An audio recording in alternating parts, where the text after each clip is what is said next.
Welcome back. We're here with Dr. Carolyn Leith, author of Switch On Your Brain, and a number of other books. We're going to talk about trauma. And this is such an important issue now when you're in a global pandemic.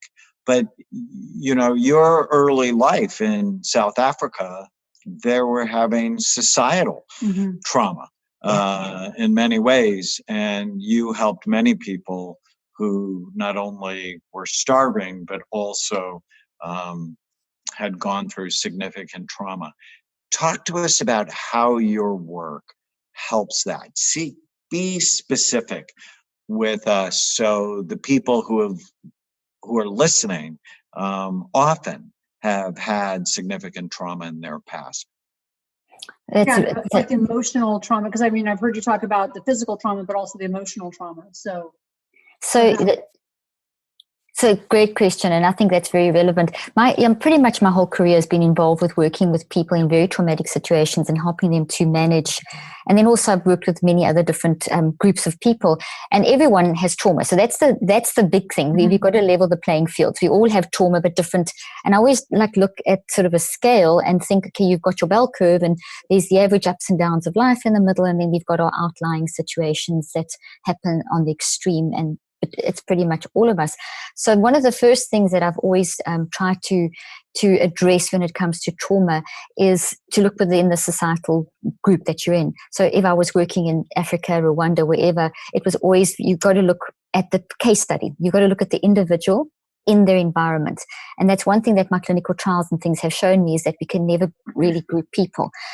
So and this may sound contradictory, but there's the first point is that we are currently at the moment facing, as we all know, the global humanity is facing the same issue. So as humanity, we're all globally facing the same enemy. So what's very interesting here is, if I brought that down back to my work in South Africa or Rwanda, they were a community also facing an enemy. So it's just now translated into a global situation. So it's kind of leveled the playing fields, because there's no selection process in COVID. It gets you whoever you are, wherever you are, you're vulnerable. And it's that vulnerability that makes people feel so uncertain. So I believe that the very first place to address anything in terms of practicality, in terms of trauma, is to be comfortable with the uncertainty. And I know that people are talking about this, and how do you do that? It's really, from your work in the brain, and that's rare. And we see this. I use QEEGs for the neuroscientific work that we're doing, and we've been really looking at just how the non-conscious mind, which is really what you're feeling, your truth value, what you really are experiencing, is very quickly reflected in a QEEG, for example. And I know in the SPECT, you're going to see that too. You're going to see what's really going on. But our conscious mind, we can often convince ourselves that, we could try and lie to ourselves, and we can push down the truth, and then that creates tremendous conflict. So I think what a lot of us are doing at the moment is are in that conflict stage where we are fearful of the uncertainty and what's coming up and how it's going to change life. But at the same time, we're not really facing it. We are avoiding dealing with it. We're kind of pushing those feelings down and getting immersed in a toxic bath of just all the problems, as opposed to saying, okay, it's like, there are these problems. I know that they're out there, but I've got to be comfortable with the uncertainty, because no one has really offered a decent solution yet. So therefore, the only way we're going to really be comfortable with this is to be comfortable with the uncertainty, and then come together collectivistically and resolve this. But we need clear minds. So if we're in a conflict, our brains go into what I call a red brain. So it basically, you get too much high beta. You'll see that on the spec scan too, that you're going to just get this kind of thinking where you can't be calm. And while people are not calm, you can't make good decisions. And if people are all in that state, we're all going to be running around with like crazy people, chaotic, in trying to resolve this issue. So I think as individuals, sort of like week one of the pandemic at the grocery store. Oh, so yes. I live in an area where, you would not think that would happen. And I think it happened worse than other areas where it was so crazy. People were literally getting in fist fights and singing opera. And it was just the craziest thing I've ever seen, pushing people in the grocery store. Crazy. And then grabbing the toilet paper. I mean, going insane over toilet paper. I mean, it was, so people make crazy decisions in that almost herd mentality. So I believe as individuals, my appeal is that we have a collectivistic mindset instead of an individualistic mindset, that we are individuals, but we have got to go back to the fact that we're facing this together and we have to stay calm and it is uncertain. So it's a mindset shift, because when our mindset shifts to accepting uncertainty and accepting that we can do this together, we act like adults. Mm-hmm. And I mean, even the kids. So politicians, I don't believe, are acting, most of them aren't acting like adults. The scientists are acting like the big people in the house. And they, a lot of them are fighting, but the majority of scientists are collectivistically sharing and pooling knowledge and trying to keep calm. And we all know, we've all faced those situations where a crisis happens in your life. And I'm not talking about COVID now, I'm talking about just the day-to-day stuff. And we know that we say to ourselves, okay, calm down, you've got to calm down, you can't carry on. So we tell ourselves to do that, to know that we can't handle the next moment unless we accept the uncertainty of the now. And that's what I really believe is a very first step that we need to do. It is uncertain.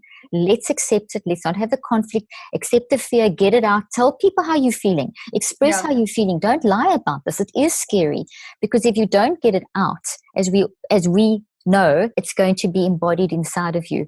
And then that emotional, you mentioned, Tana, the emotional side. In the work that I've done, what I did was try and really understand thoughts. What is a thought? What is a memory? Because it's people use those words very vaguely, and you guys don't, but I know you understand them. But in general, people use the word thought, trauma, emotional healing in all in one sentence, but they're different things that we're talking about. A thought is a concept, like COVID is scary, it's changed my life, we've stepped out of normal, what does the new normal look like? Concept, I'm scared, I could die, my financial, etc. So the big thing is COVID is scary. That's the thought. Think of a tree, or like if I use my hand as an example, the thought is the whole hand. It looks like a neuron in the brain, which is your little dendrites in your cell body, and everyone knows what a neuron looks like, especially if they follow you. So if you think of a thought looks like a tree, then the thought is the whole concept. The memories are the details of, I haven't got a job, I might get sick, I have already lost a loved one, etc., etc. The detail of, so those are the memories. The information are the memories in the big thought. And every memory has an emotion attached to it. So every bit of memory information has emotions. So as I think of, I don't have financial security, there's that reaction in your HPA axis. You feel fear and anxiety and stress, and if you all those scary feelings come up, because the information as it comes up into your conscious mind comes along with the emotion. So here we've got this COVID thought, it jumps up, I start thinking about the details of the COVID thought, there's the detail, and there's the emotion attached to that, and then that links to that, and that links to that, and it's not just 5 fingers, it's thousands of different things that are interrelated, and we can go down a rabbit hole. What we have to do is capture that thought. That's a forest of anxiety. Yeah, exactly. And it's so interesting. You said something so interesting. You said the scientists are acting like the big people in the house. And I just wonder, because we were talking about that, we all have our strengths and weaknesses, right? Yeah. And I'm very clear that I have a lot of weaknesses. But one thing that both of us are pretty good at, and I've noticed with some of the people I know, is that we're good in crisis. And one of the reasons, and I was a trauma nurse, but I wonder if that's because that scientific training that you have. One thing I keep telling the kids, relax, calm down, step back and gather information. And I wonder if that's that scientific training that you have. It's like, wait, we need information. Like, before you freak out, we don't even know what's happening yet.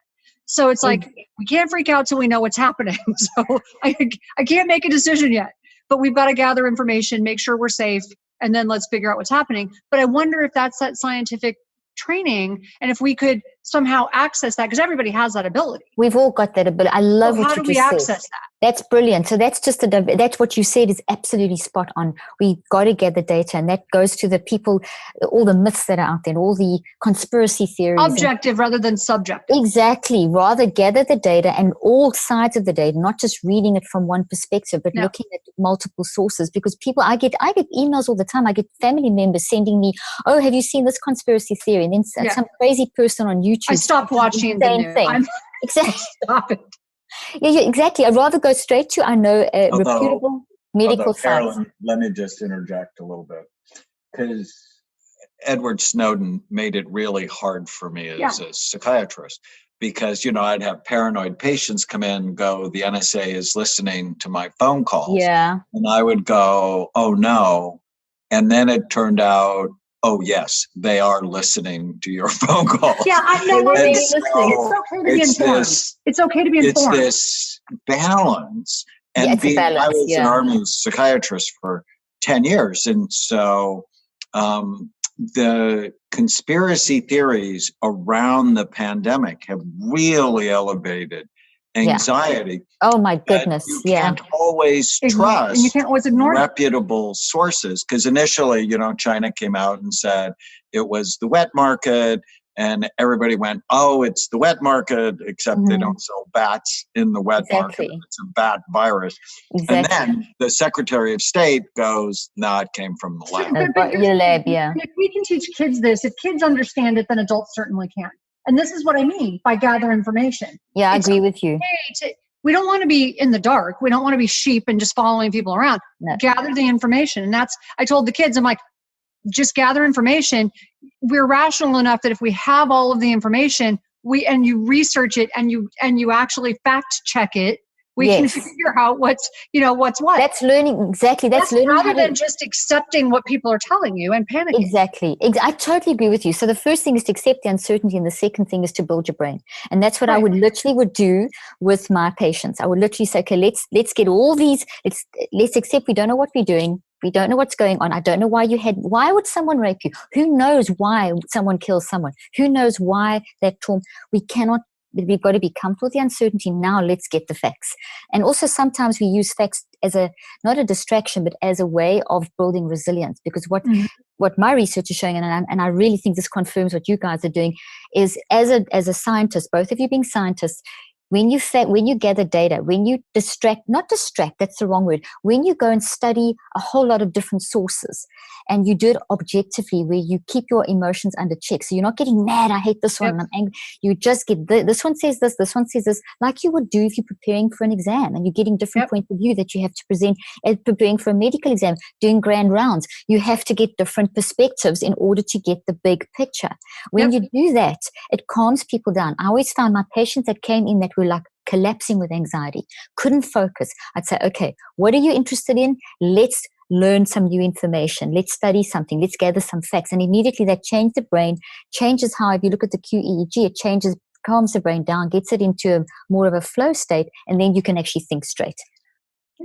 And we have to go to the next episode in a second, but I want to just confirm what you said. That even works. Yes, that's true in a scientific setting, but I'm actually writing a memoir right now, and it's about overcoming trauma.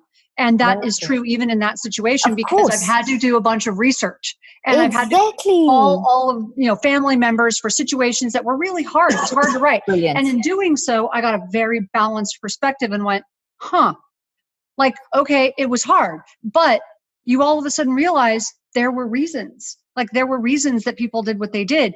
I might not agree with them, but everyone was doing the best they could. Exactly. And so with the resources they had, and all of a sudden it sort of balances everything out and makes it easier to move on. So gathering that information and being objective is really important. So important. When we come back, we're going to continue to talk about trauma, the pandemic, but specifically what you can do to manage the anxiety and trauma in your life. Stay with us. If you're enjoying the Brain Warriors Way podcast, please don't forget to subscribe so you'll always know when there's a new episode.